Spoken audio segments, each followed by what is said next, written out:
The silence in Charleston General's emergency room was broken only by the steady beep of machines keeping 10-year-old Tommy Harrison alive. His small body lay motionless on the gurney, blonde hair matted with blood, his legs twisted at an unnatural angle beneath the white hospital sheet.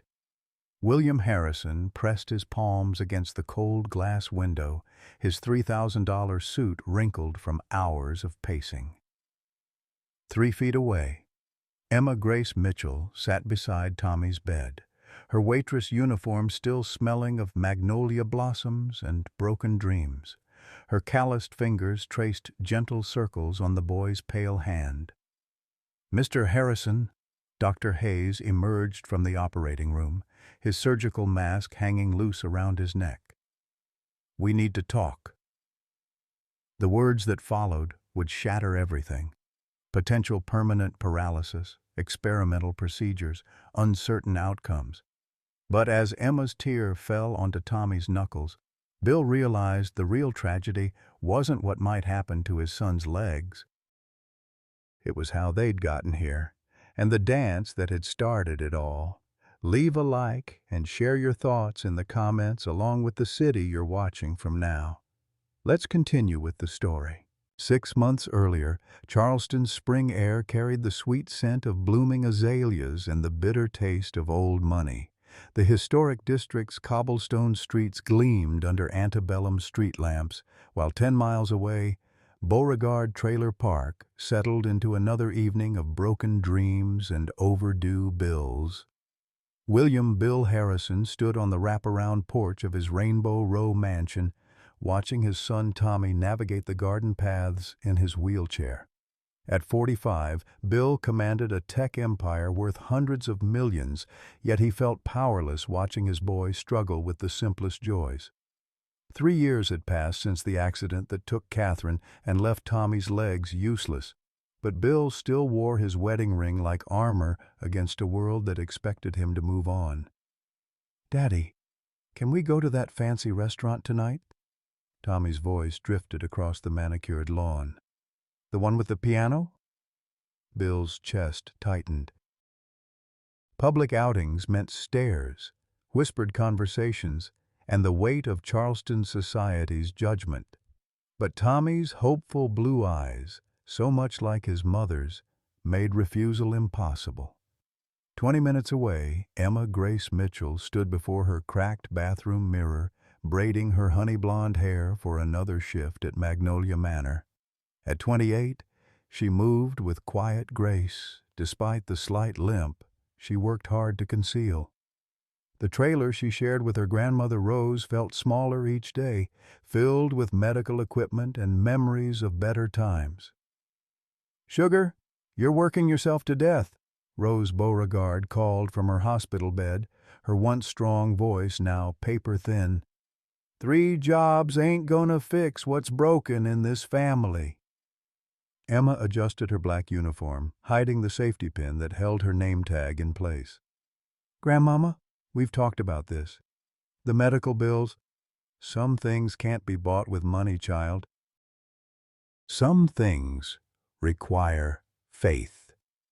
Rose's cryptic words followed Emma as she climbed into her 1995 Honda Civic, praying it would start. The Beauregard name meant nothing now except unpaid debts and fading photographs, but Rose insisted their family had once meant something in Charleston. At Magnolia Manor, the restaurant's crystal chandeliers cast prismatic rainbows across mahogany tables set with bone china. Chef Antoine Dubois, a gentle giant from Louisiana, watched Emma prep for the evening rush with paternal concern. "Ma petite, you look tired. When's the last time you ate something besides coffee and determination?" Emma smiled, the first genuine expression of her day. "Food's for paying customers, chef. I'm just the help." "No." Antoine's voice carried the weight of old wisdom. "Tonight, something tells me everything gonna change." "You mark my words." As Charleston's elite began arriving in their Mercedes and Bentleys, Emma straightened her shoulders and stepped into their glittering world, unaware that destiny wore a wheelchair and bore the Harrison name. The Magnolia Manors dining room buzzed with Charleston's finest as the annual Children's Hospital Charity Gala reached its peak. Crystal glasses clinked against bone china while the soft murmur of polite conversation filled the air thick with magnolia-scented candles and old money privilege. Emma Grace Mitchell moved between tables like a ghost in black and white, her worn uniform a stark contrast to the silk gowns and tailored suits surrounding her. She'd been working the Harrison table for 20 minutes, watching the tension radiate from William Harrison like heat from asphalt. The tech mogul sat rigid in his chair, his jaw clenched as he mechanically cut his untouched lamb while 10-year-old Tommy chattered excitedly about the evening's entertainment. "The pianist is amazing, Daddy. She played that song from your wedding video. You know, the one where you and Mommy—" "Eat your dinner, son." Bill's voice carried the sharp edge of a man walking on broken glass. His wedding ring caught the chandelier light as he reached for his bourbon, the amber liquid his third companion of the evening. Emma refilled their water glasses with practiced invisibility, her heart aching for the boy whose bright eyes dimmed a little more each time his father shut down another memory. She'd seen this before, adults so afraid of their own pain that they forgot children needed their ghosts to feel real. "Emma, Table 6 needs more wine," hissed Margaret Sterling, Bill's sharp-featured sister-in-law, who'd appointed herself social director of the Harrison family empire. At 50, Maggie wielded her late husband's connections like weapons, and tonight she'd strategically seated herself between Bill and any potentially eligible women. "And do try not to hover. This isn't a diner." The band struck up their next number, and Emma's breath caught as the opening notes of "The Way You Look Tonight" floated across the dining room. She watched Bill's knuckles whiten around his glass, his face draining of color. Tommy's wheelchair jerked suddenly as he tried to turn toward the music. "That's it! That's Mommy's song! Daddy, remember how you used to dance in the kitchen and—" "Tommy, stop!" Bill's command cracked like a whip, but the boy was lost in memory now, his thin arms moving as if he were conducting an invisible orchestra. The wheelchair caught on the table leg, sending his water glass crashing to the floor. Conversations stuttered to a halt as dozens of eyes turned toward their table. "Oh my goodness!" gasped Mrs. Whitmore from the neighboring table, her voice carrying the particular tone Charleston society reserved for public displays of imperfection. "William, perhaps you should—" Tommy's face flushed crimson as he struggled with the wheelchair, his foot pedals tangled in the table's carved base. The harder he fought to free himself, the more trapped he became, and Emma could see the tears building behind his desperate smile. Without thinking, she knelt beside his chair, her hands gentle on the metal frame. "Easy there, sugar. Let's get you sorted out." "I'm sorry," Tommy whispered, his voice thick with embarrassment. "I just wanted to turn around to see the band and—" "Nothing to be sorry for, honey." Emma's voice carried the warm molasses of her grandmother's lullabies as she carefully untangled the chair. "Music makes us all want to move sometimes." The wheelchair came free with a soft click, but instead of rolling away, Tommy remained facing Emma, his blue eyes suddenly bright with an idea that would change everything. "Ma'am?" His voice was small but determined. "Would you dance with me?" The question hung in the perfumed air like smoke from a distant fire. Every conversation in the dining room died. Cutlery froze halfway to lips. The band, sensing the shift in atmosphere, let their instruments fade to silence except for the piano, which continued its gentle melody. Emma felt every gaze in the room settle on her like weights, Margaret Sterling's sharp intake of breath, the tittering whispers from the society matrons, the phone cameras discreetly rising to capture whatever scandalous moment was about to unfold. "Tommy!" Bill's voice was strangled, caught between public embarrassment and private desperation. "That's not—" She's working. People don't—" "But she helped me," Tommy said simply, his small hand extended toward Emma like an offering. "And Mommy always said dancing was about being kind to each other." Emma looked at the boy's outstretched palm, then at his father's anguished face, then at the sea of Charleston's elite waiting to see if the trailer park waitress would dare disturb their carefully ordered world. Chef Antoine watched from the kitchen doorway, his dark eyes encouraging. Margaret Sterling's mouth opened in preparation for some cutting remark, and then Emma heard her grandmother's voice, clear as temple bells. "Some things require faith, child." She untied her apron with deliberate slowness, folding it with the same care she'd learned watching Rose iron her late grandfather's shirts. The black fabric settled onto Tommy's lap like a flag of surrender to everything proper and expected. "I'd be honored," Emma said, taking his small hand in both of hers. Tommy's smile could have powered the city as Emma stood and began to move with him, the wheelchair becoming their dance floor. She followed his lead completely. When he pushed forward, she stepped back. When he spun left, she turned with him. When his arms moved to music only he could hear, she became his partner in a waltz that existed somewhere between memory and magic. The piano continued its gentle accompaniment, and gradually other instruments joined in, as if the musicians understood they were witnessing something sacred. Tommy's movements grew more confident, his back straightening as he realized he was truly leading this dance, perhaps the first time since his accident that he'd led anything. 3 minutes and 47 seconds. That's how long their dance lasted. Long enough for phone videos to go viral. Long enough for hearts to break and heal simultaneously. Long enough for a 10-year-old boy to remember what it felt like to be whole. When the song ended, the silence stretched like taffy until someone, Chef Antoine, Emma realized later, began to clap. The applause started slow and spread like wildfire until the entire dining room erupted in something that sounded suspiciously like joy. Tommy looked up at Emma with wonder. "Thank you for letting me lead." "Thank you for asking me to follow," she replied, curtsying as formally as if he were a prince and she a duchess. As Emma retrieved her apron and returned to the shadows of service, she didn't see Bill Harrison wiping his eyes. She didn't notice Margaret Sterling's calculating stare or the way other diners were already pulling out phones to call their friends about the extraordinary scene they'd witnessed. But she did feel something shift in the universe, like the first crack in a dam that would soon change the landscape forever. The morning after the charity gala dawned gray and unforgiving, Charleston's spring warmth chased away by an unseasonable chill that seemed to seep into Emma's bones as she stood outside Magnolia Manor's employee entrance.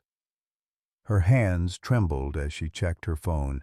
7:30 a.m., 30 minutes before her shift, but already 17 missed calls from numbers she didn't recognize. The video had exploded overnight. #Charleston dance was trending across 3 social media platforms. The brief clip of her dancing with Tommy Harrison viewed over 2 million times. The comments section was a battlefield of opinions that ranged from heartwarming praise to vicious class warfare. "Beautiful moment," read one. "This is what humanity looks like." "Inappropriate," declared another. "Employees should know their place." "Gold digger targeting a vulnerable widower," accused a third. And Emma's stomach churned as she read variations of that theme repeated hundreds of times. Chef Antoine met her at the back door, his usually jovial face creased with worry. "Ma petite, you might want to prepare yourself. Mr. Thornton's been pacing his office like a caged tiger since 6 this morning." Emma nodded, tying her apron with fingers that refused to stay steady. She'd known this moment would come. The price of those 3 magical minutes was about to be extracted with interest. The restaurant felt different in the pre-opening quiet, the elegant dining room that had witnessed her small act of rebellion now seeming like a courtroom awaiting verdict. She could hear voices from the manager's office. Thornton's clipped British accent mixing with Margaret Sterling's sharp tones and another voice she didn't recognize. "Emma Mitchell, report to the office immediately." The intercom crackled with authority that brooked no delay. She walked the corridor like a condemned woman, her worn shoes silent on the Persian runner that probably cost more than her yearly salary. Through the half-open door, she could see Mr. Thornton behind his mahogany desk, his thin face flushed with the particular anger of a man whose carefully controlled world had been disrupted. Margaret Sterling sat primly in the corner, her Chanel suit impeccable despite the early hour, while a third figure, a woman in an expensive gray blazer, took notes on a tablet with mechanical efficiency. "Close the door," Thornton commanded as Emma entered. His pale eyes, usually cold with professional distance, now burned with something approaching fury. "Do you have any idea what you've done?" Emma remained standing, her hands clasped behind her back. "I danced with a little boy, sir." "You've made this establishment a laughingstock." Thornton's voice rose, his careful composure cracking. "Waitresses don't dance with customers, Miss Mitchell. They serve food and remain invisible. That's what they're paid for." Margaret Sterling leaned forward, her smile sharp as winter wind. "The video has been viewed over 2 million times, Emma. Comments are suggesting our restaurant allows inappropriate behavior between staff and patrons. Some are questioning whether Magnolia Manor maintains proper standards." The woman with the tablet looked up. "I'm Rebecca Walsh from Harrison Digital's public relations firm. Mr. Harrison has asked me to assess the situation and provide recommendations for damage control." Emma's heart sank. Of course, Bill would want to contain the scandal, protect his reputation. She'd been naive to think their shared moment meant anything beyond public embarrassment for Charleston's most eligible widower. "The solution is simple," Thornton continued, pulling a manila folder from his desk drawer.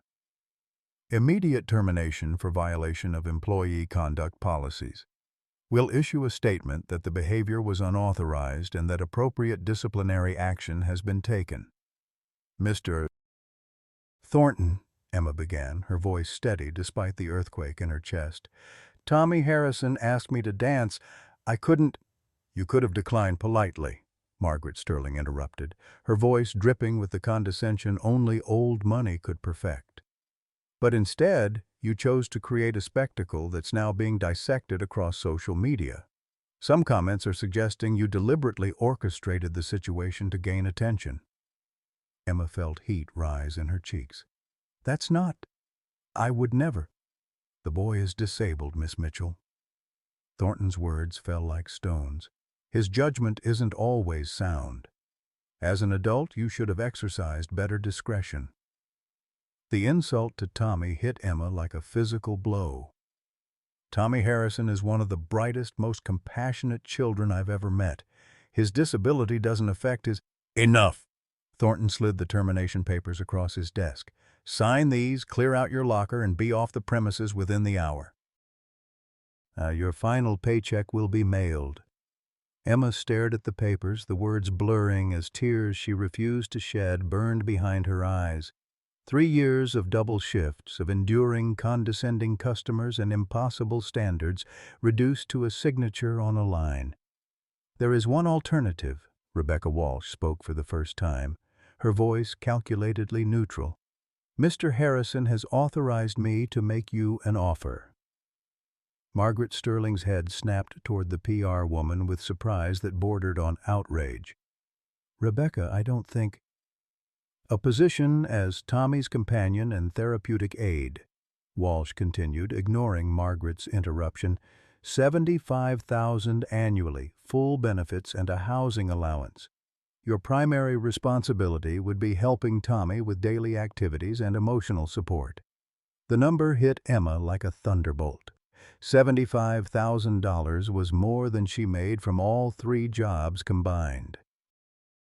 It would pay for her grandmother's medical care, her own education, maybe even a real apartment instead of the trailer that leaked when it rained.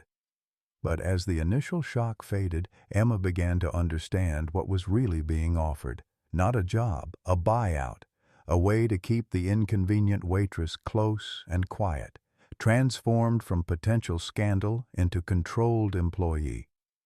"Think carefully, Miss Mitchell." Thornton's voice carried the oily satisfaction of a man who believed he was solving a problem. "This is a generous offer from a man you've embarrassed publicly. Most people in your position would be grateful for Mr. Harrison's discretion."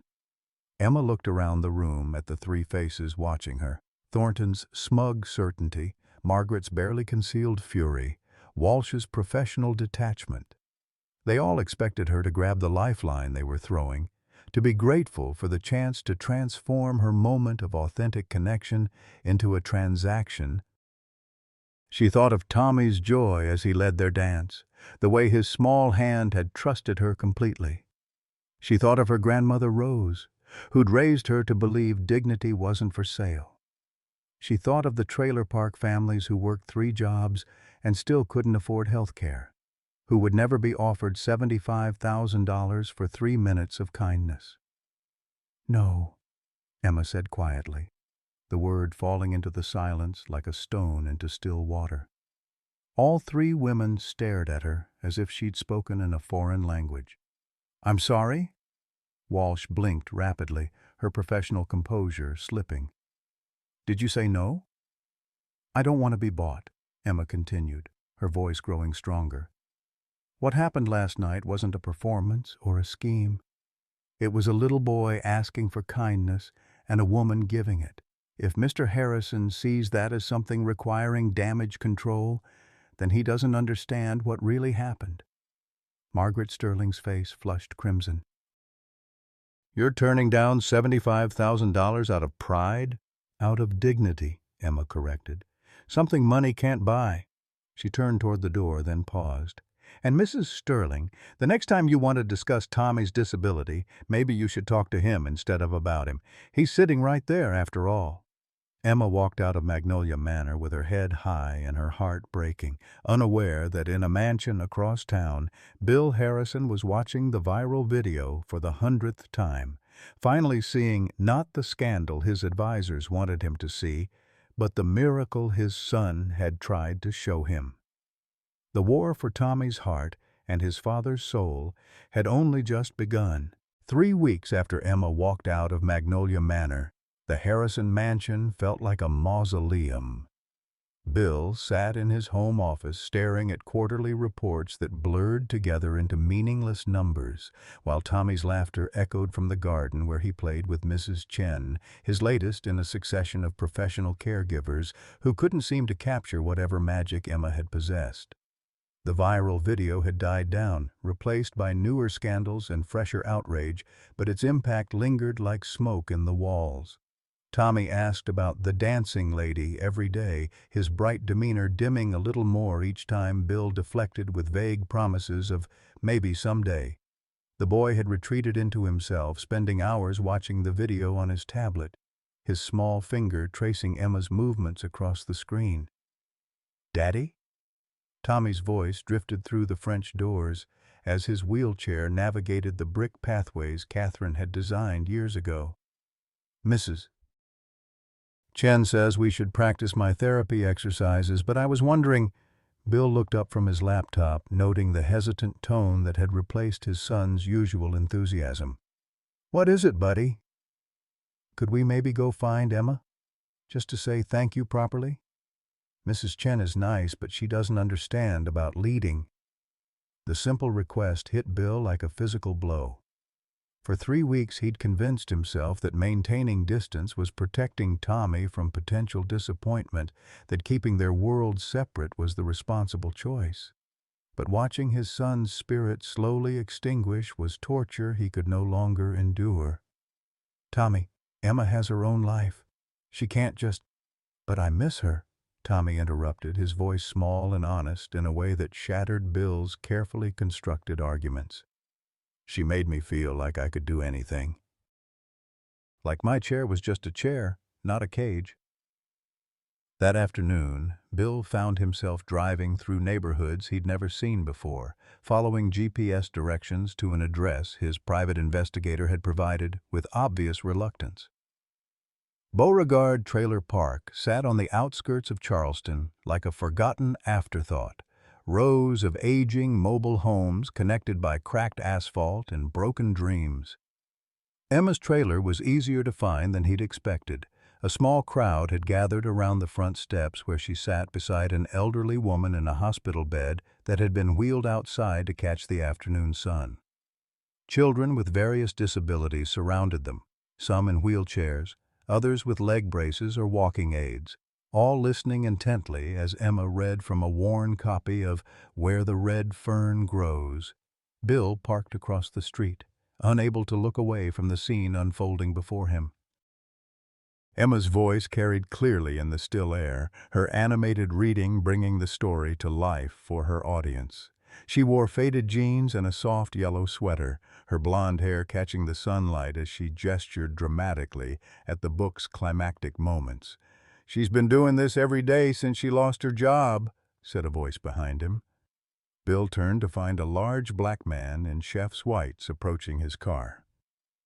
"Chef Antoine Dubois," the man introduced himself. "I work with Emma at the restaurant." "Well worked. Is this some kind of program?" Bill asked, watching a girl with cerebral palsy laugh at Emma's impression of a coon dog. "Emma's dream," Antoine replied, his accent thick with Louisiana warmth. "She's been studying special education at night school for 2 years, paying her own way. These kids, they come here after regular therapy sessions. Emma calls it story therapy. Helps them process their feelings about being different." Bill felt something shift in his chest as he watched Tommy's dancing partner work with natural ease among children's society, typically overlooked or pitied. This wasn't charity or professional obligation. This was calling manifested in a trailer park clearing. "How many children?" Bill asked. 15 regular attendees, maybe 20 on good days, all from families who can't afford private therapy or specialized programs. Emma don't charge nothing. Says healing stories should be free." As if sensing his presence, Emma looked up from her book and spotted Bill's car across the street. Their eyes met for a moment that stretched like eternity before she returned her attention to the children, her voice never faltering as she continued the story. "She ain't gonna come over here," Antoine observed quietly. "Too proud for that." "But she ain't gonna send you away either, not with all these babies watching." Bill sat in his car for 20 minutes, listening to Emma's voice rise and fall with the rhythm of storytelling, watching children who carried their own burdens find a temporary escape in fictional adventures. When the session ended and families began collecting their kids, he finally found the courage to cross the street. "Mr. Harrison." Emma stood as he approached, her posture formal despite her casual clothes. The elderly woman in the hospital bed studied him with sharp eyes that seemed to catalog every detail of his appearance. "Miss Mitchell." Bill felt awkward and overdressed in his business suit among the modest surroundings. "I hope I'm not intruding." "This is my grandmother, Rose Beauregard," Emma said, her hand protective on the old woman's shoulder. "Grandmama, this is Tommy's father." Rose Beauregard extended a thin hand that still carried surprising strength. "So you're the man who's been breaking my granddaughter's heart by keeping that sweet boy away." "Grandmama," Emma warned, her cheeks flushing pink. "Don't grandmama me, child. This man needs to hear some truth."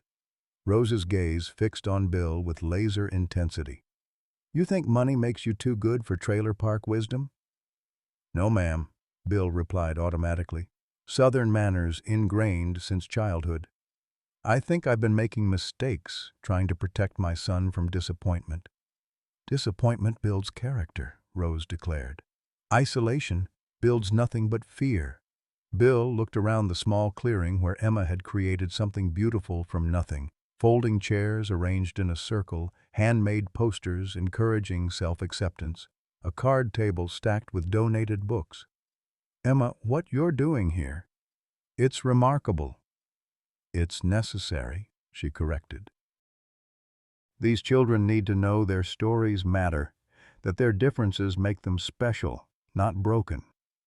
Tommy hasn't been the same since the gala, Bill admitted, the words dragging out of him like splinters. He watches your dance video constantly. He keeps asking when he can see you again. Emma's carefully maintained composure cracked slightly. How is he? Struggling. His new caregiver is highly qualified, but she treats his therapy like a medical procedure instead of whatever you did that made him light up. I treated him like a whole person instead of a collection of limitations, Emma said simply. Children know when adults see them as projects to be fixed instead of people to be celebrated. Rose coughed gently, drawing their attention. Emma, sugar, why don't you show Mr. Harrison your college materials? Maybe he'd like to understand what his son's been missing. Emma hesitated, then led Bill to a small table beside the trailer's front steps. Spread across the surface were textbooks on child psychology, special education methodologies, and adaptive therapy techniques. Her notebook lay open, filled with detailed observations about each child's progress and needs. You're studying to become a special education teacher, Bill realized, scanning her meticulous notes. When I can afford it, Emma replied. Night classes, online courses, whatever fits around work schedules. Grandmama's medical bills take priority, but eventually, Bill picked up her notebook, reading entries that demonstrated sophisticated understanding of childhood development and therapeutic intervention. Emma, this is graduate-level work. How long have you been studying? 3 years. I started after... She paused, her hand unconsciously moving to her left leg. After I realized how much children with disabilities need advocates who understand their world from the inside. Something in her tone made Bill look closer. From the inside? Emma glanced at her grandmother, who nodded encouragingly. I have mild cerebral palsy, Mr. Harrison. The limp you've probably noticed but been too polite to mention. It's why I understand Tommy's frustration with people who see his wheelchair before they see him. The revelation hit Bill like a physical blow. Emma's natural empathy with Tommy wasn't just kindness. It was recognition. One person with a disability seeing another and offering the gift of being understood. The accident, he said suddenly, pieces clicking together in his mind. 3 years ago, when Catherine died. You were there. Emma's face went pale. Mr. Harrison, The police report mentioned another vehicle involved. Minor injuries to the passenger. Bill's voice grew quiet as memory crystallized. That was you. Tears gathered in Emma's eyes as she nodded slowly. I was coming home from my job at the grocery store. Your wife's car came out of nowhere, spinning across the center line. I tried to help her, but her voice broke. I'm so sorry. I should have told you sooner, but I didn't know how. Bill stared at the woman who had been there during the worst moment of his life, who had tried to help his dying wife, who had carried that trauma in silence while dancing with his son. The connections were too profound to be coincidence. Fate had been weaving their stories together long before that charity gala. Emma, he said softly, I think it's time Tommy heard about this. All of it. He deserves to know the whole truth about the woman who saved his heart by helping him dance. The revelation hung between them like morning mist over Charleston Harbor, beautiful and fragile, threatening to dissipate with the wrong word or sudden movement. Bill stared at Emma as the pieces of their intertwined tragedy fell into place, while Rose Beauregard watched from her hospital bed with the knowing expression of someone who'd been waiting for this moment. You were there, Bill whispered, his voice barely audible above the distant traffic. When Catherine died, you were there. Emma nodded, tears streaming down her cheeks. I held her hand while we waited for the ambulance. She kept saying Tommy's name, asking me to tell him she loved him. I promised her I would, but I never imagined. She gestured helplessly between them. I never imagined I'd actually meet him. The weight of coincidence, or perhaps destiny, settled over Bill like a heavy coat. 3 years of grief, of anger at random fate, and now discovering that the woman who'd brought joy back to his son's eyes had been there during his darkest hour, had been the last person to hear his wife's words of love. What else did she say? Bill's question came out rougher than intended, his emotional walls crumbling after years of careful construction. Emma wiped her eyes with the back of her hand. She said to tell Tommy that dancing wasn't about perfect steps, but about keeping music alive in your heart. She said, Emma's voice broke again. She said someday a special lady would help him remember how to dance, and that you'd know she was the right one because she'd let him lead. Bill's knees nearly buckled. Those were Catherine's exact words from their last conversation before the accident, when she'd worried about Tommy's growing isolation after starting school. How could Emma know those intimate details unless she knew? He said in wonder. Somehow, Catherine knew you'd find us. Rose Beauregard's papery voice cut through their emotional fog. Sugar, there's more you need to tell him about why Emma was on that road that night. Emma shot her grandmother a panicked look. Grandmama, that's not... Child, if you're going to love this man, he needs to know the whole truth, all of it. The word love hung in the air like a struck bell, reverberating through both their hearts. Emma's face flamed red while Bill felt something shift inside his chest, a door he'd welded shut beginning to creak open. Emma was coming home from her second job that night, Rose continued relentlessly. She'd been working at the Children's Hospital, volunteering in the pediatric ward after her grocery store shift ended. 14-hour days so she could help kids who reminded her of herself at that age. Bill looked at Emma with new understanding. You've been working with disabled children for 3 years. Since the accident. It started as therapy for myself, Emma admitted quietly. The trauma, the survivor's guilt. My counselor suggested volunteering as a way to process what happened. But those children, they needed someone who understood what it felt like to be different, to have people stare or speak to your caregiver instead of you. Like people do with Tommy, Bill realized. Exactly like they do with Tommy. Emma's voice strengthened with passion. He's brilliant and funny and kind, but adults see his wheelchair first. They talk over him, make decisions for him, treat him like he's mentally impaired instead of physically challenged. Bill winced, recognizing his own behavior in her description. How many times had he answered for Tommy instead of letting his son speak? How often had he made choices based on his own fear rather than Tommy's capabilities? The dance, he said suddenly.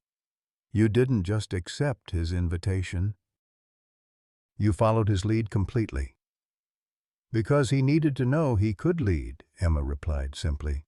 Maybe not with his legs, but with his heart, his spirit, his joy. Those work just fine.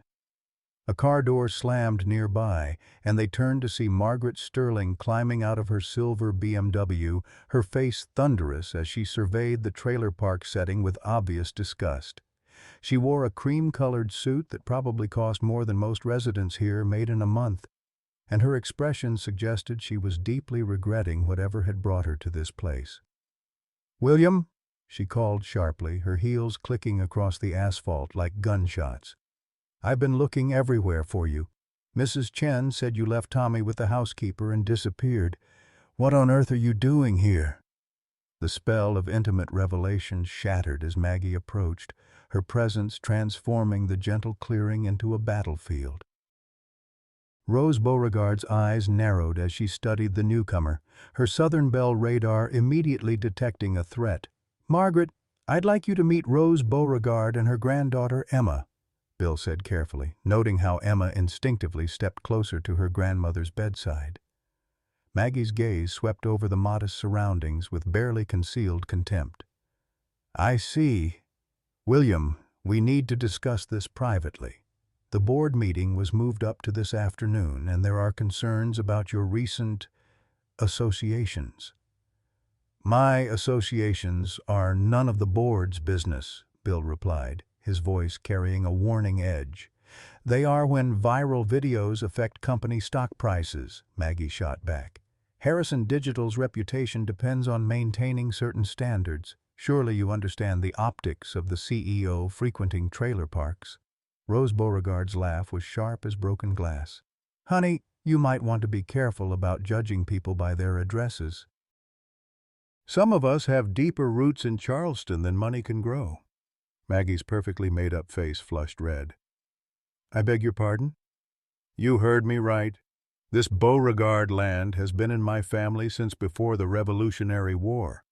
Your nouveau riche attitude might impress the country club set, but it don't mean nothing to people with real history." Bill blinked in surprise. Beauregard was one of Charleston's founding families, their name carved into monuments throughout the historic district. If Rose was telling the truth, Emma came from aristocracy that made most of Charleston's current elite look like recent arrivals. "That's impossible," Maggie sputtered. "The Beauregards died out decades ago." "The male line died out," Rose corrected with satisfaction. "The women married and took other names, but the blood remains. Emma here is the last direct descendant of Colonel James Beauregard, who built half the mansions your friends are so proud of living in." Emma looked as shocked as everyone else. "Grandmama, you never said—" "Timing, sugar? There's a time for every truth." Rose's eyes twinkled with mischief. "Emma's got more blue blood than half the women at your fancy galas, Margaret Sterling. She just chooses to use her heritage for service instead of snobbery." The revelation hung in the air like a dropped gauntlet. Bill stared at Emma, seeing her with new eyes, not the poor waitress he'd thought to rescue, but a woman who'd chosen honest work over inherited privilege, who'd dedicated her life to helping others despite her own struggles. Maggie's world was visibly reordering itself as she processed this information. Her entire campaign to separate Bill from Emma had been built on class distinctions that had just evaporated. If Emma was Charleston royalty, the social barriers Maggie had counted on were meaningless. "This changes nothing," Maggie said finally, her voice shrill with desperation. "Bloodlines don't matter if you're living in a trailer park. William, think about Tommy's future. He needs stability, structure, appropriate influences." "He needs love," Bill said quietly, his voice carrying new certainty. "He needs someone who sees his potential instead of his limitations, someone who lets him lead instead of constantly trying to protect him from life." Emma's eyes met his across the small space between them, and Bill saw his own revelation reflected there. This wasn't about duty or charity or even guilt over the accident. This was about recognition, about finding someone whose broken pieces fit perfectly with his own. "Emma," he said, his voice rough with emotion, "would you consider coming to work for us? Not as hired help, but as Tommy's advocate. Someone who understands what he needs because you've walked that path yourself." Before Emma could answer, Maggie's voice cut through the moment like a blade. "William, you're making a terrible mistake. If you won't think of yourself, think of Tommy. This woman will break his heart when the novelty wears off." "No," said a small voice from behind them, and they all turned to see Tommy himself rolling his wheelchair across the uneven ground, his face set with determination Bill had never seen before. "She won't break my heart because she already fixed it." The 10-year-old had somehow convinced Mrs. Chen to drive him here, and now he navigated toward Emma with single-minded purpose, his eyes bright with the joy that had been missing for weeks. "Tommy, Emma knelt beside his chair, her face glowing. "What are you doing here, sugar?" "I came to ask you to come home with us," Tommy said simply. "Not to work for us, but to be our family. Because families take care of each other, and we all need taking care of." The simple wisdom of a child cut through every adult complication, every social barrier, every fear that had kept them apart. Bill looked at his son, at Emma, at the life they could build together if he had the courage to reach for it. The choice was his to make. But for the first time in 3 years, he knew exactly what Catherine would want him to do. The weeks that followed Tommy's simple declaration felt like stepping into a fairy tale. If fairy tales included board meetings, social media scrutiny, and the constant challenge of blending two worlds that had never been meant to touch. Emma moved into the Harrison Mansion's guest wing, officially employed as Tommy's educational consultant but functioning as something far more precious, the missing piece that made their broken family whole again. October arrived with Charleston's signature blend of lingering summer heat and autumn promise. The city's ancient oaks began their slow transformation, painting the historic district in shades of gold and amber that seemed to bless the changes happening within the Harrison household. Tommy had thrived under Emma's care, his confidence growing daily as she encouraged his independence while providing the emotional support his previous caregivers had failed to offer. But beneath the surface happiness, tensions simmered like storm clouds gathering on a distant horizon. Margaret Sterling's campaign against Emma had evolved from open hostility to subtle sabotage. She couldn't attack Emma's bloodline. Rose Beauregard's revelation had effectively neutralized that weapon, but she found other ways to undermine the growing bond between Bill and the woman she saw as a threat to her influence over the Harrison fortune. The first crack in their newfound happiness appeared on a Tuesday morning when Bill returned from a board meeting with his face grave and his usual warmth replaced by corporate steel. Emma was in the garden with Tommy, watching him navigate his wheelchair through the obstacle course they'd created using pool noodles and traffic cones when Bill's shadow fell across their laughter. "Emma, we need to talk," he said, his voice carrying the formal tone she hadn't heard since their first meeting. Tommy looked between his father and Emma, his young face immediately clouding with concern. "Is something wrong, Daddy? Did I do something bad?" "No, buddy. You've been perfect." Bill's voice softened slightly as he addressed his son. "This is grown-up business. Why don't you practice your parallel parking with the cones while Emma and I talk?" They walked to the far end of the garden, where Catherine's rose arbor created a natural alcove, the space that had become their unofficial sanctuary for difficult conversations. Bill's hands were clenched at his sides, and Emma could see the muscle in his jaw working as he struggled with whatever burden he carried. "The board met this morning about the Henderson acquisition," he began, his words careful and measured. "It's a $40 million deal that would expand Harrison Digital into the Southeast market." Emma waited, sensing there was more and that she wouldn't like where this was heading. "Henderson's CEO is Marcus Wellington, one of Charleston's most influential business leaders. He's also Margaret's brother-in-law." Bill's voice grew tighter. "He's threatening to withdraw from the deal unless I address the instability in my personal life." The words hit Emma like cold water. "He means me. He means the viral video, the media attention, what he calls inappropriate associations that reflect poorly on corporate leadership." Bill's hands unclenched and reclenched as he spoke. "Margaret orchestrated this, Emma. She convinced Wellington that my relationship with you represents poor judgment that could affect business decisions." Emma felt the familiar sting of class prejudice, the assumption that love across economic lines was inherently suspect. "And what did you tell them?" Bill was quiet for a long moment, his gaze fixed on the roses Catherine had planted years ago. I told them my personal life was none of their business. But Emma, $40 million, that's not just my money. It affects every employee, every shareholder, Tommy's future security. So you're asking me to leave? The words came out steadier than Emma felt, her grandmother's training and dignity under pressure serving her well. I'm asking you to help me figure out how to fight this without destroying everything I've built. Bill's voice cracked slightly. Because I can't lose you, but I can't lose my company either. Too many people depend on it. Before Emma could respond, a commotion erupted from the house. Mrs. Chen's voice carried across the garden, shrill with panic. "Mr. Harrison, come quick! Something's wrong with Mrs. Beauregard!"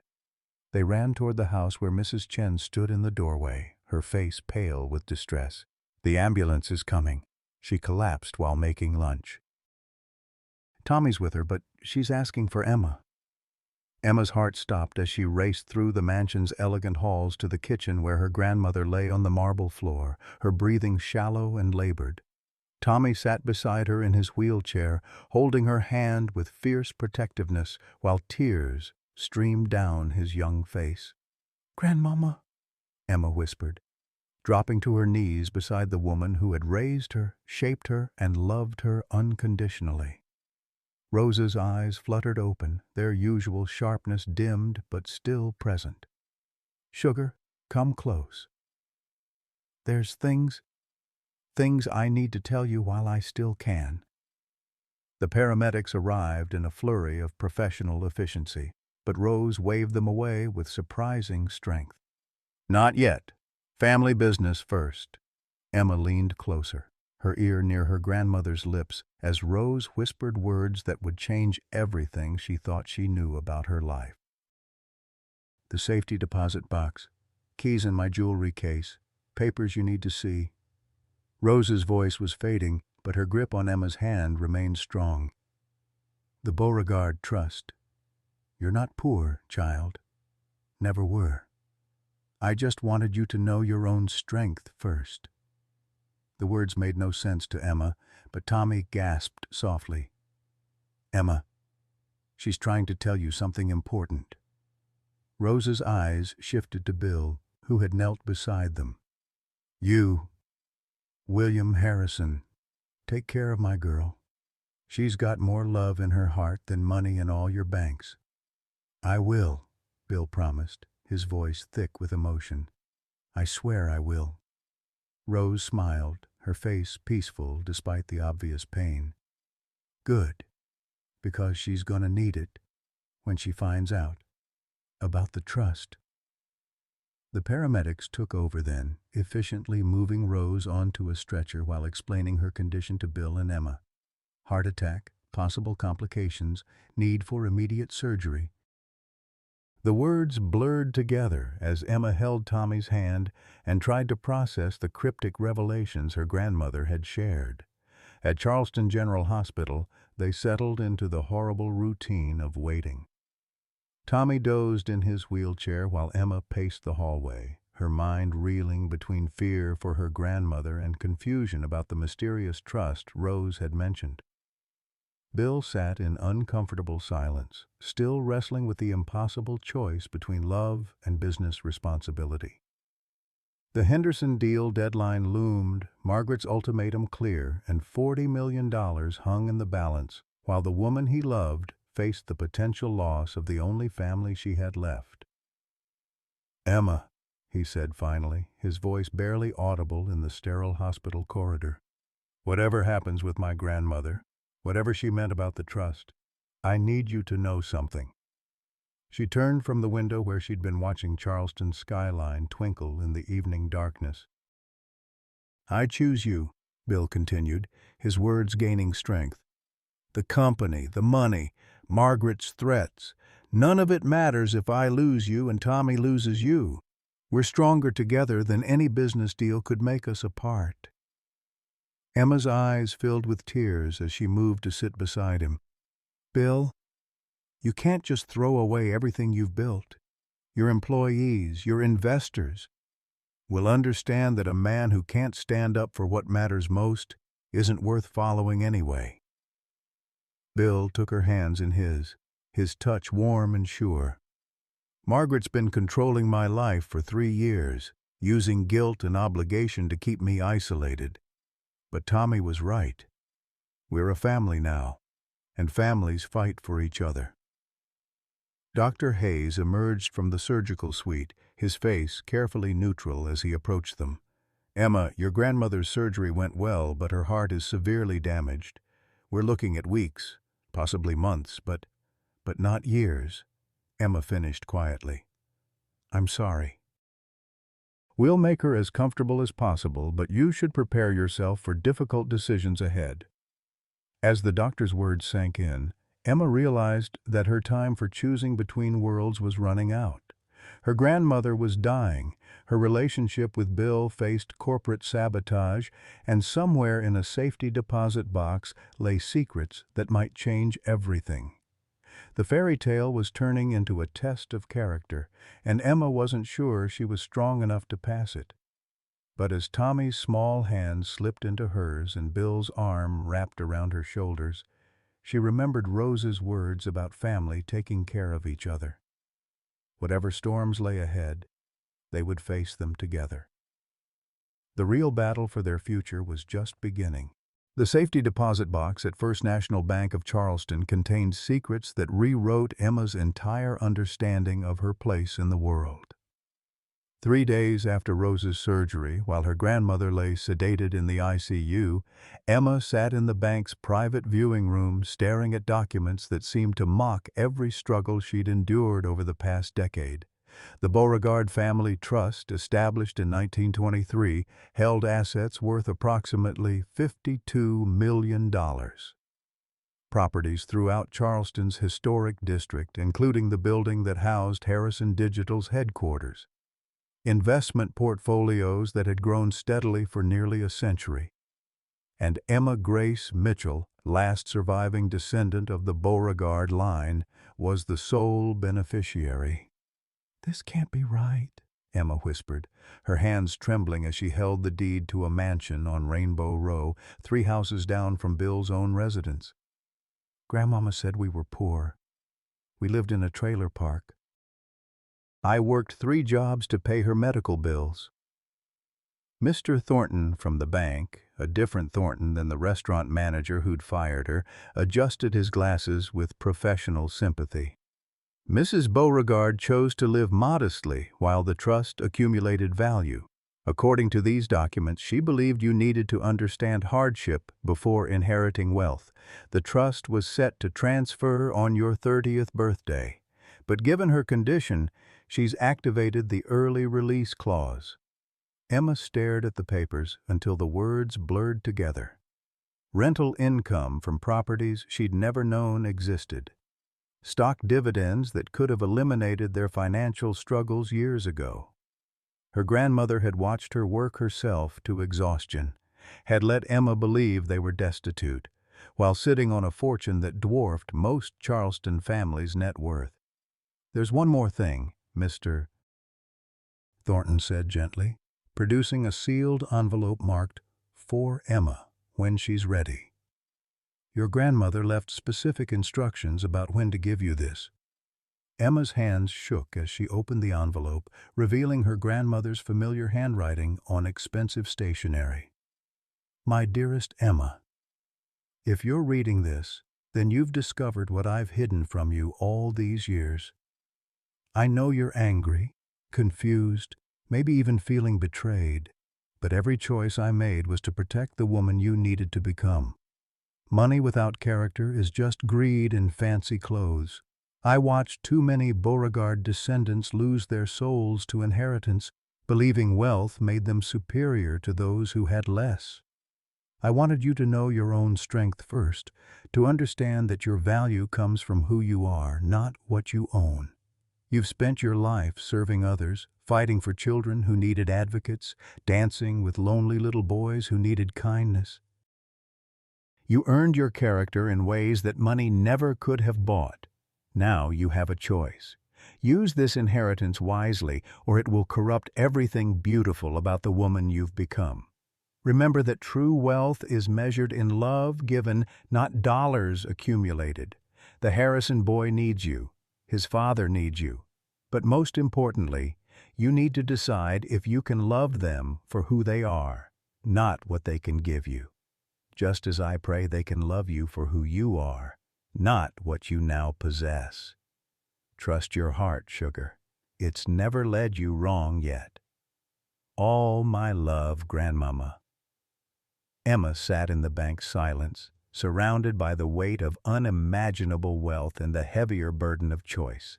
Everything she'd believed about her life had been built on her grandmother's loving deception. The woman she'd cared for, worked to support, sacrificed her education to help. That woman had been secretly wealthy all along.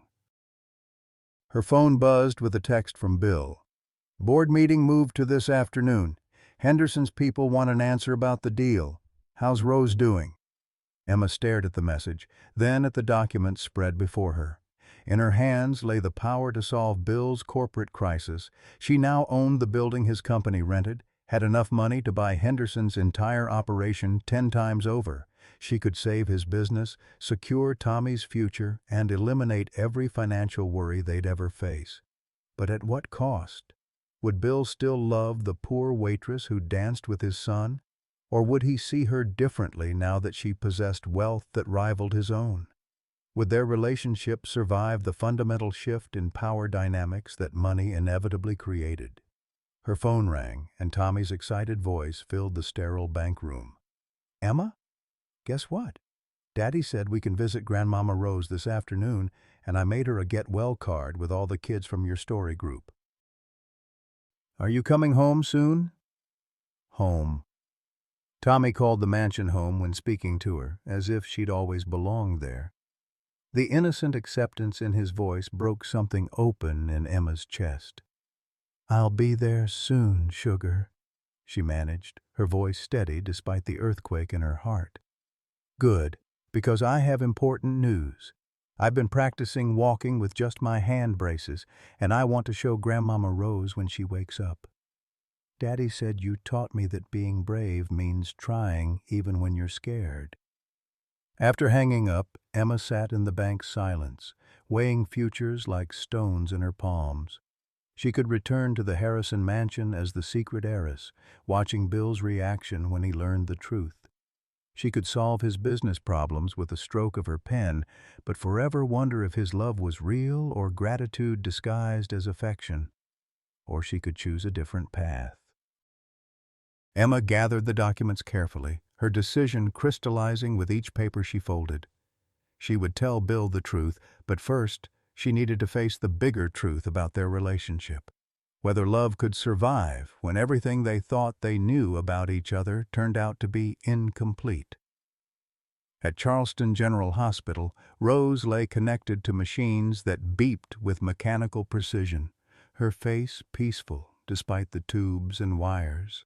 Emma pulled a chair close to the bed, taking her grandmother's thin hand. I found your secrets, Grandmama, she whispered. All of them.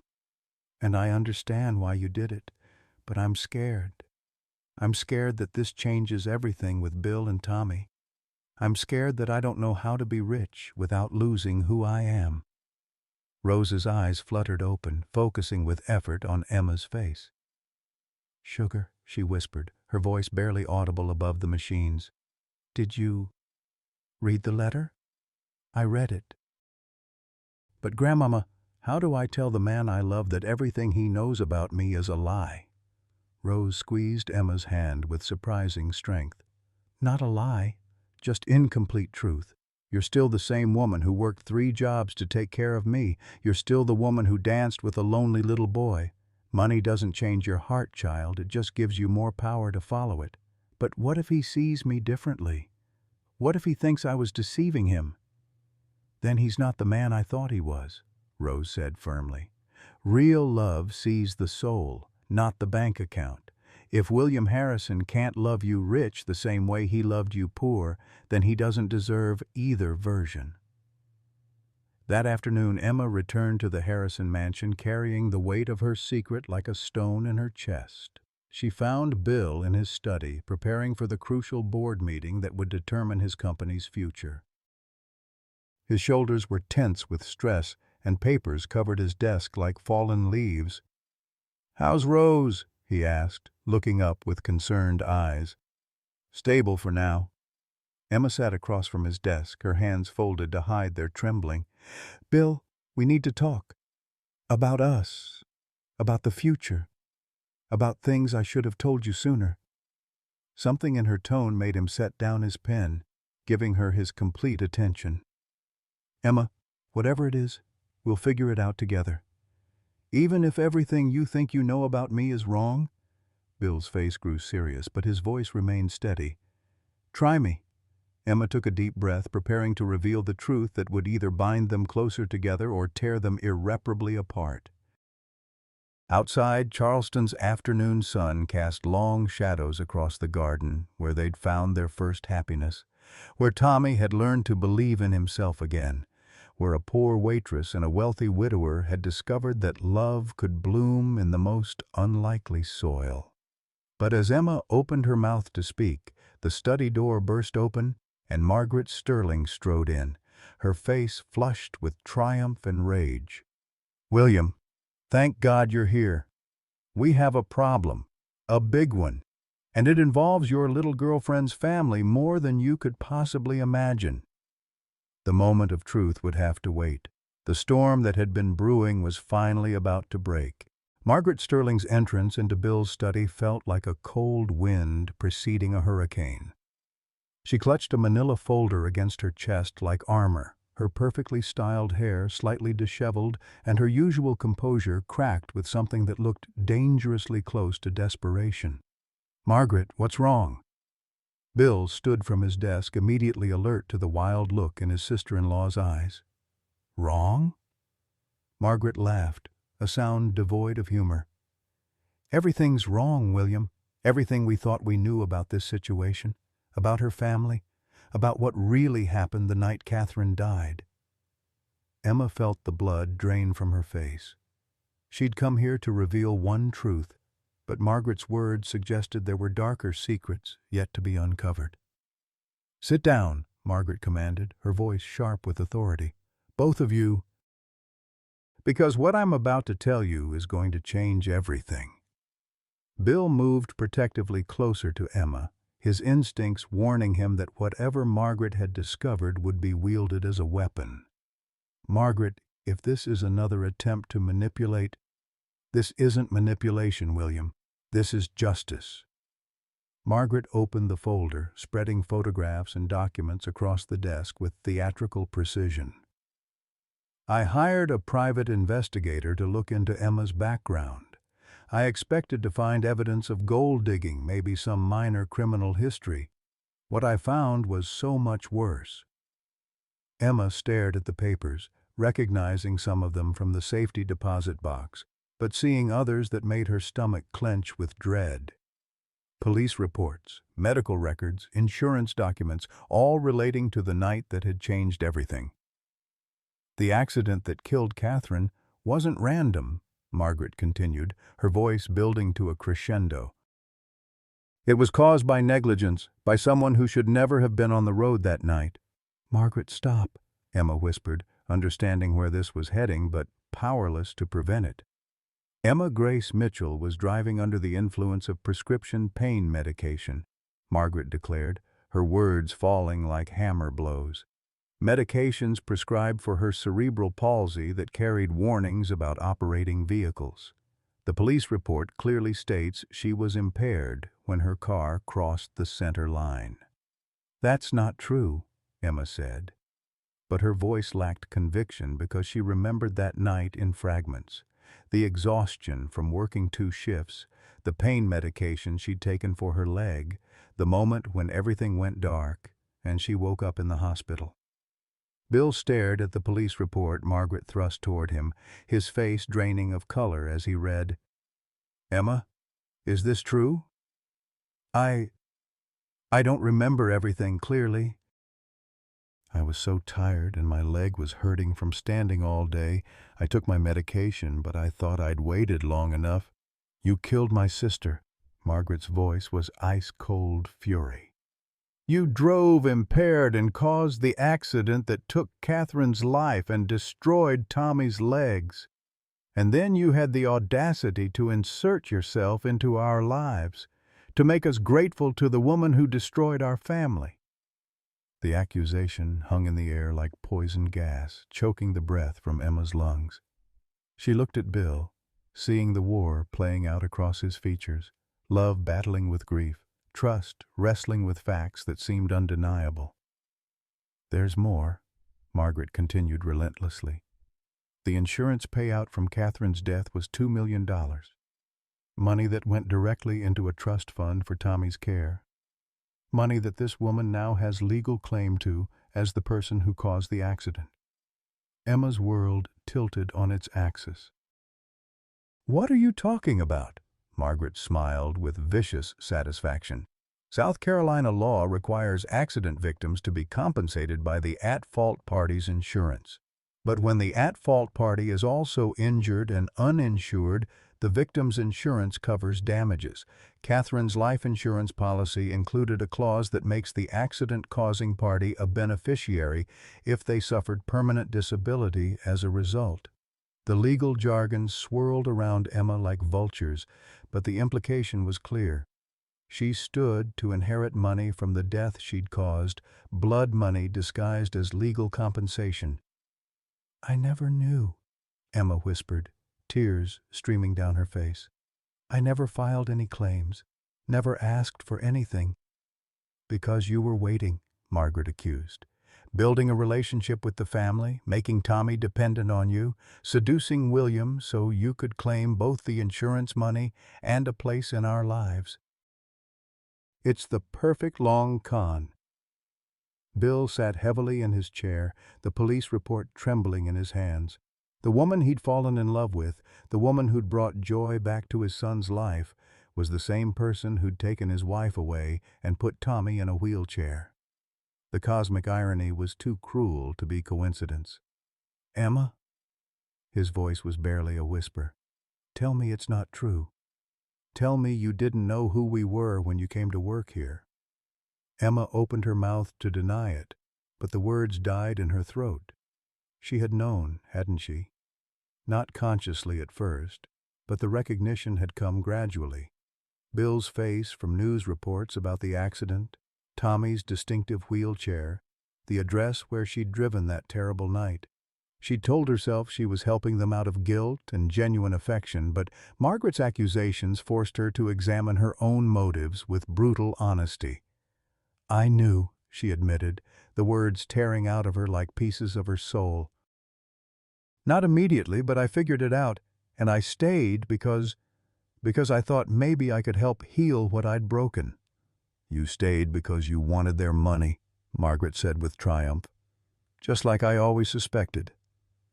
"No," Emma's voice broke with anguish. "I stayed because I loved them.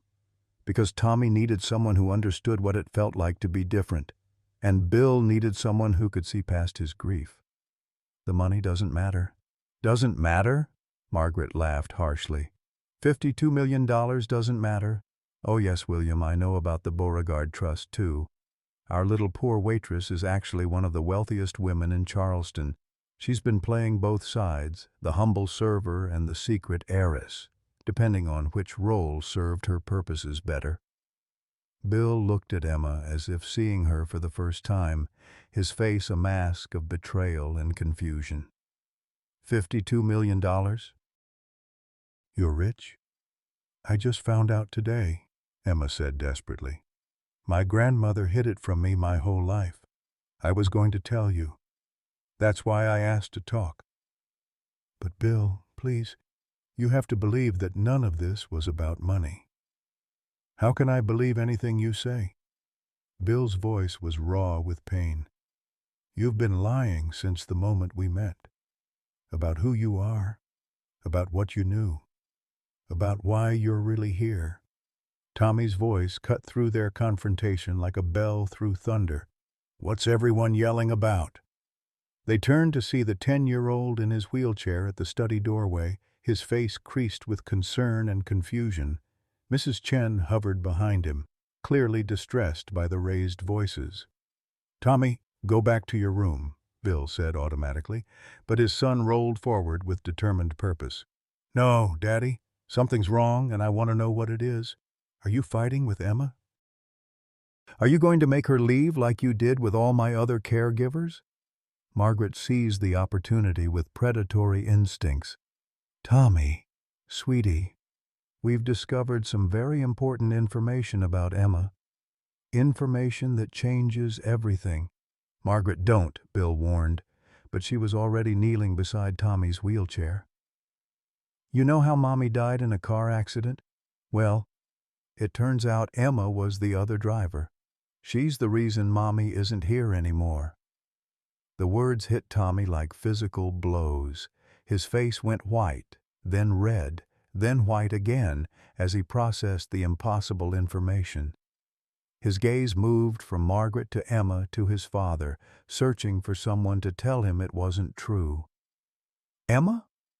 His voice was very small. "Is that right? Did you hurt Mommy?" Emma knelt before his wheelchair, her heart shattering as she saw the trust drain from his young eyes.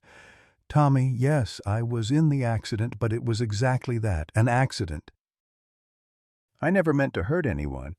I would never—" "But you did hurt someone," Tommy said with the devastating logic of childhood. "You hurt Mommy, and you hurt me, and you hurt Daddy. And then you came here and pretended to be our friend." "I am your friend," Emma said desperately. "Tommy, everything we've shared, every moment of joy, every breakthrough you've made, that was real.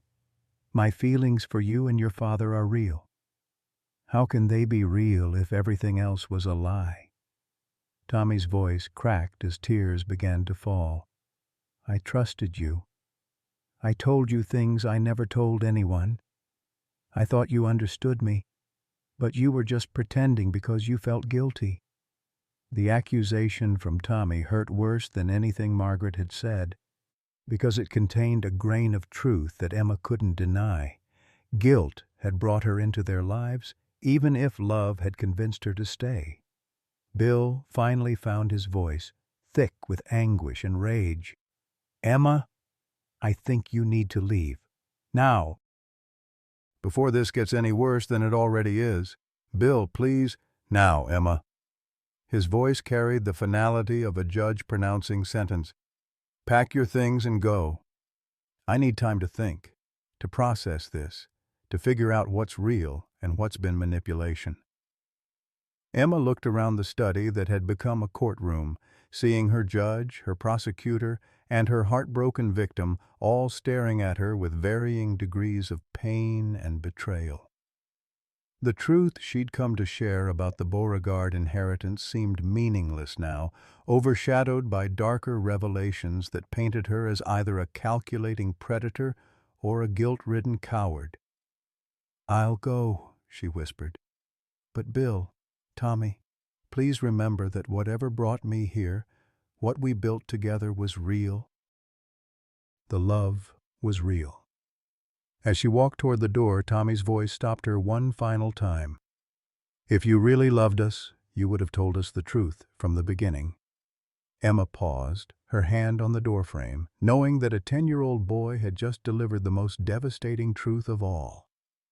She had failed them not by causing the accident, that had been a tragic mistake, but by building their relationship on a foundation of secrets and half-truths. She left the Harrison mansion carrying nothing but her purse and the weight of having lost everything that mattered twice. Once 3 years ago in a moment of impaired judgment, and again today in a moment of exposed truth. Behind her, the family she'd grown to love began the process of healing from wounds she'd reopened, while she faced the prospect of returning to a grandmother who lay dying and a fortune that felt like blood money. The fairy tale was over, and Emma wasn't sure there would be another beginning. Christmas Eve arrived in Charleston with the kind of bone-deep cold that made even the hardiest Southern souls retreat indoors, wrapping themselves in blankets and memories of warmer times. Snow dusted the historic district's cobblestones, a rare gift that transformed the city into something magical, as if nature herself was offering redemption for the year's accumulated sorrows. Emma sat beside her grandmother's hospital bed, watching Rose's labored breathing while Charleston General's halls echoed with the subdued activity of a holiday skeleton crew. 3 months had passed since that devastating afternoon in Bill's study, 3 months during which Emma had learned to live with wealth she'd never wanted and isolation she'd never imagined possible. The Beauregard fortune had proven to be both blessing and curse. Emma had quietly used portions of it to fund children's therapy programs throughout the Southeast, creating scholarships for families who couldn't afford specialized care. But the money couldn't buy back what she'd lost, the trust of a 10-year-old boy who'd believed in her completely, or the love of a man who'd seen their entire relationship recontextualized by her hidden past. "Sugar," Rose whispered, her voice barely audible above the machines that had become her constant companions. "You're brooding again. Can hear it in the air around you." Emma squeezed her grandmother's thin hand. "I was thinking about Tommy. Today's Christmas Eve, and last year he was so excited about showing you his improved walking. He'd been practicing for weeks to surprise you. What's stopping him from surprising me this year? Grandmama, you know what's stopping him. He hasn't spoken to me since he learned the truth." Bill changed his phone number, moved Tommy to a different therapy program, even switched him to private school to avoid any chance encounters. Rose's eyes, though dimmed by medication and failing health, still carried the sharp intelligence that had shaped Emma's character. "And you've let them stay angry all this time? Child, I raised you better than that." "I've tried everything," Emma protested. "I wrote letters that went unanswered, sent gifts that were returned unopened. I even tried to approach Bill at his office, but security escorted me out before I could reach the elevators. Did you try telling them about Catherine's message, about what she asked you to tell Tommy?" Emma's breath caught. In the chaos of revelations and accusations, she'd never shared Catherine's final words with the family she'd orphaned. The dying woman's request that Emma tell Tommy about dancing with his heart had seemed sacred, too precious to use as a weapon in their emotional warfare. "I couldn't," Emma admitted. "It felt like I'd be using her death to manipulate them into forgiving me." Rose struggled to sit up slightly, her movement triggering a cascade of beeps from the monitoring equipment. "Emma Grace Mitchell, sometimes you're too noble for your own good. That woman knew she was dying, and she chose you, to carry her final message to her son. That wasn't coincidence, Sugar. That was a mother's love recognizing something in you that you're too stubborn to see in yourself." Before Emma could respond, a commotion in the hallway drew their attention. Raised voices, one of them achingly familiar, carried through the partly open door. "Sir, visiting hours are restricted on Christmas Eve," a nurse was saying with professional firmness. "Only immediate family members are allowed in the ICU." "I am family," Tommy Harrison's voice rang out with the stubborn determination Emma remembered so well. "Mrs. Rose is my family because Emma is my family, even if nobody wants to admit it anymore." Emma's heart stopped as she heard Bill's voice, tired and strained. "Tommy, we've talked about this. The situation is complicated." "It's only complicated because grown-ups make everything complicated," Tommy interrupted, his voice carrying the frustrated wisdom of childhood. "Mrs. Rose is dying, Daddy, on Christmas Eve, and Emma's all alone because we're too proud to forgive her for something that was an accident."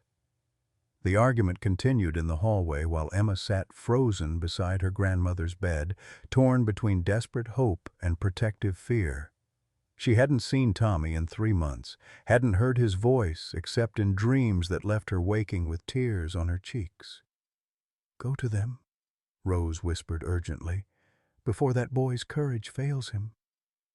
"Grandmama, I can't." Bill made it clear, Emma Grace, you get yourself into that hallway right now and tell that family what Katherine Harrison asked you to tell them. It's Christmas Eve, I'm dying, and I'm too old and too tired to watch you waste any more time on pride and fear." The command in Rose's voice brooked no argument. Emma stood on shaking legs, smoothed her simple black dress, and walked toward the door that separated her from the family she'd lost through truth and found through love. In the hallway, she found a scene that broke her heart and healed it simultaneously. Tommy sat in his wheelchair facing down a stern-looking nurse, his chin jutting out with defiance while Bill stood behind him, clearly torn between supporting his son's wishes and maintaining the boundaries he'd established after Emma's betrayal. Tommy looked older, Emma realized with a pang. 3 months had carved new maturity into his features, and his eyes held a sadness that no 10-year-old should carry. But when he saw her emerge from Rose's room, his face lit up with joy so pure and sudden that it took her breath away. "Emma!" He started to wheel toward her, then stopped, glancing back at his father with uncertainty. "Daddy, can I? Is it okay if I?" Bill's face was a mask of controlled emotion, his jaw tight with the effort of keeping years of grief and months of anger contained. He looked older too, Emma thought, as if the weight of their separation had aged him in ways that wealth and success never could. "Hello, Bill," Emma said quietly, her voice steady despite the earthquake in her chest. "Tommy?" "We came to see Mrs. Rose," Tommy explained, his words tumbling over each other with nervous energy. "I made her a Christmas card, and I wanted to tell her about my walking. I can go almost 50 feet now with just one cane, and I wanted her to know that what she said about being brave was right." Emma's throat tightened with tears she refused to shed in front of them. "She'll be so proud, Tommy. She's been asking about you constantly." "Really?" The hope in his voice was devastating. Does she still remember me?" "She remembers everything that matters," Emma assured him. "She remembers a brave little boy who taught her that dancing isn't about perfect steps, but about keeping music alive in your heart." Bill's sharp intake of breath told Emma he recognized the phrase, but his expression remained carefully neutral. The nurse, sensing the emotional undercurrent she couldn't fully understand, retreated with professional discretion. "Emma," Tommy said, his voice dropping to a whisper, "I've been thinking about what happened, about the accident and Mommy and everything, and I wanted to ask you something." "You can ask me anything, sugar." When she was dying, did she say anything? About me, I mean?" Emma knelt beside his wheelchair, bringing herself to his eye level as she'd done countless times before. This was the moment Rose had been preparing her for, the sacred trust Katherine Harrison had placed in her hands during those final, precious minutes. "Your mother's last words were about you, Tommy. She was in so much pain, but all she could think about was making sure you knew how much she loved you." Tommy's eyes filled with tears, but he didn't look away. "What did she say?" Emma glanced at Bill, seeing the desperate hunger in his face as he waited to hear his wife's final message. 3 years of grief had built walls around his heart, but love for his son was tearing them down brick by brick. "She said to tell you that dancing wasn't about perfect steps, but about keeping music alive in your heart. She said someday a special lady would help you remember how to dance, and that your daddy would know she was the right one because she'd let you lead." The words hung in the hospital hallway like Christmas bells, ringing with truth and love, and the wisdom of a woman who'd somehow known that her death would eventually bring healing to her family. Tommy stared at Emma with wonder, while Bill's carefully maintained composure finally cracked. "She knew," Bill whispered, his voice thick with emotion. "Katherine knew you'd find us." "I think she did," Emma agreed softly. "I think she chose me to carry her message because she knew I'd understand what it meant to need someone who sees your strength instead of your limitations.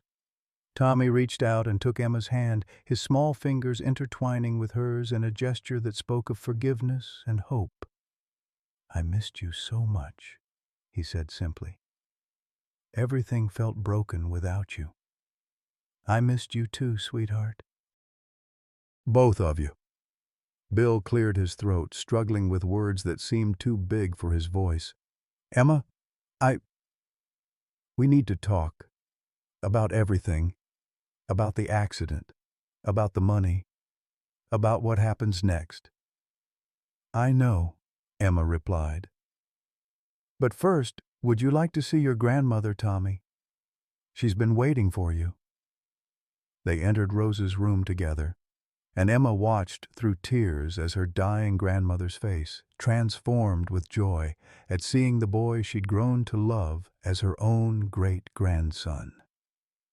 Tommy wheeled close to her bed, chattering about his progress in physical therapy while Rose listened with the fierce attention of someone savoring final moments. "Mrs. Rose," Tommy said suddenly, his voice serious. "I'm sorry we stayed away so long. I was angry and confused, but that wasn't fair to you." Rose's thin hand found his cheek, her touch gentle as butterfly wings. "Sugar, anger is just love with nowhere to go. The important thing is you're here now, on Christmas Eve, when love matters most." Bill stood beside Emma, their shoulders touching in the small room as they watched the interaction between his son and her grandmother. The silence between them was heavy with unspoken words, unresolved pain, and the fragile possibility of healing. "Emma," he said quietly, his voice meant only for her ears, "can you forgive me for not listening? For believing the worst instead of remembering who you really are?" Emma turned to face him, seeing past the anger and hurt to the love that had never really died, only hidden beneath layers of protective fear. "Can you forgive me for not trusting you enough to tell you the truth from the beginning?" Their conversation was interrupted by a soft gasp from Rose's bedside. They turned to see her face peaceful but still, her breathing having stopped while Tommy held her hand and told her about his Christmas wishes. Emma knew instantly that her grandmother was gone, slipped away quietly while surrounded by the family she'd helped create through love and sacrifice, and the wisdom to know that some truths could only be revealed in their proper time. "She's with Mommy now," Tommy said with the matter-of-fact acceptance of childhood faith. "And they're probably planning how to help us figure out what comes next."